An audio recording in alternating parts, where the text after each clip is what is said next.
Hi there, welcome to No Nonsense Whisky. My name's VinPF, and on today's episode we're going to be covering another Starward. I actually haven't covered one of these in a while. I think this might actually be the first bottle that I've ever covered as well, which is pretty awesome. I think I used to cover some sample sizes and things like that. But in any case, this bottle came my way via my membership to the Summerton Club. If you're not sure who they are, they're a UK-based subscription service who send a full bottle of whisky every 2 months for £50.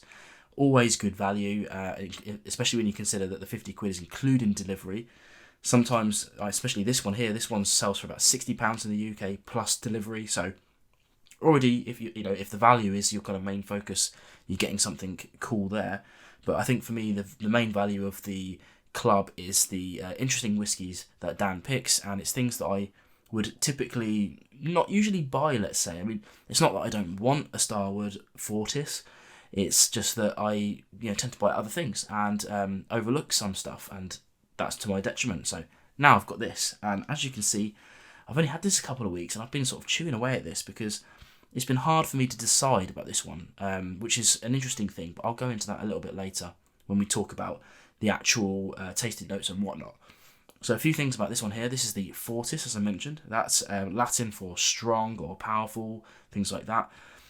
It's fully matured in American oak red wine barrels, as it says right here on the label.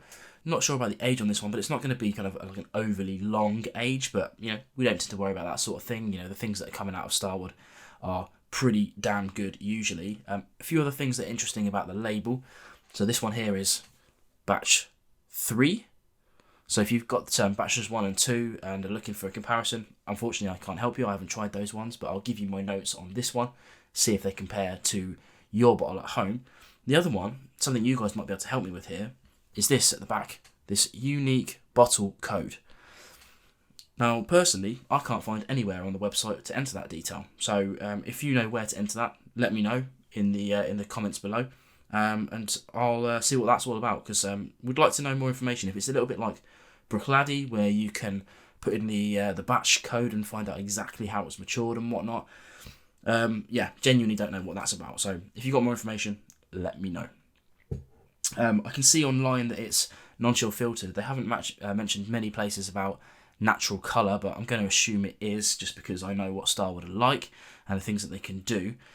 And of course, it's a 50% whiskey, so it's just not a low ABV. It's a pretty good ABV, let's say. So yeah, for me, just on those stats alone, core value is there for me. 50 quid, just right. Let's get into the actual whiskey and see what we've got. Using the old mini Summerton club glass here, why not? Let's get onto the nose.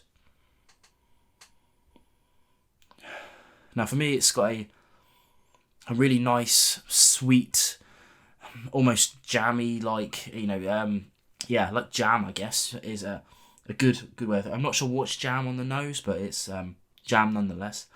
Lots of vanilla and some kind of chocolatey notes going on there as well.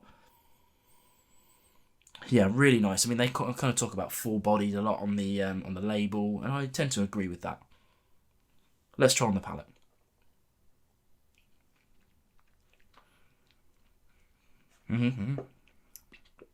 Okay, this one really develops as it's going through. It starts out quite thick and again jammy, but then what happens is when the flavours kind of waft over your tongue a bit, down the side is where I get the kind of really sweet, again the jam-like flavours, but I'm getting kind of blackberries. That's kind of my overarching flavour of this one here. There's quite a lot of high ABV spiciness going on. They talk about things like cinnamon, and I'm not sure about that. For me, it's a bit more on the clovey side, but again, that's just me.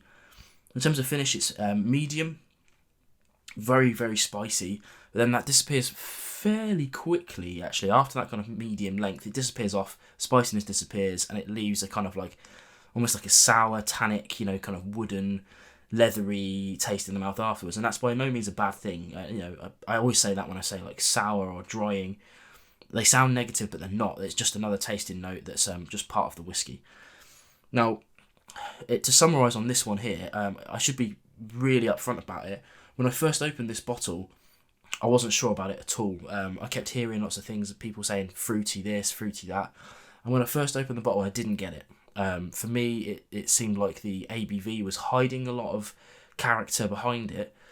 But I have to say, and this is the important thing about not reviewing neck pours, is that sometimes the neck pour is just fine, but when it's not fine, it's wise to leave it a little bit and let the bottle go down and let it air out a little bit and just see if it changes.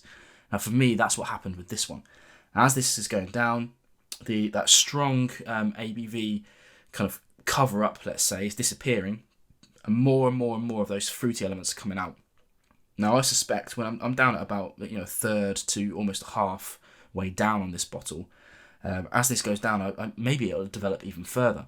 But I'm not actually sure it will get that far because I don't think this is going to last very long. It's a really tasty whiskey, and although I was really not sure about it at the start, I am now, and it's really, really lovely. Really impressed with it. I'm definitely keen to know if you've got batches 1 and 2, how that differs or compares to my tasting notes today. So if you've got those, get in the comments below and let me know what you think of it. If you've got this batch 3, I know a lot of you will have if you're the Summerton Club members. Again, let me know what you think. Did you have a similar experience to me? Neck pour, I'm not going to say not so good because it was good. It was just, it's not what everyone else seemed to say it was, in my opinion. And as it went down, it really developed into that different kind of beast. But yeah, let me know what your thoughts of this one are in the comments below, and let me know what other Starwards I should go for. See you again on more No Nonsense Whiskey videos.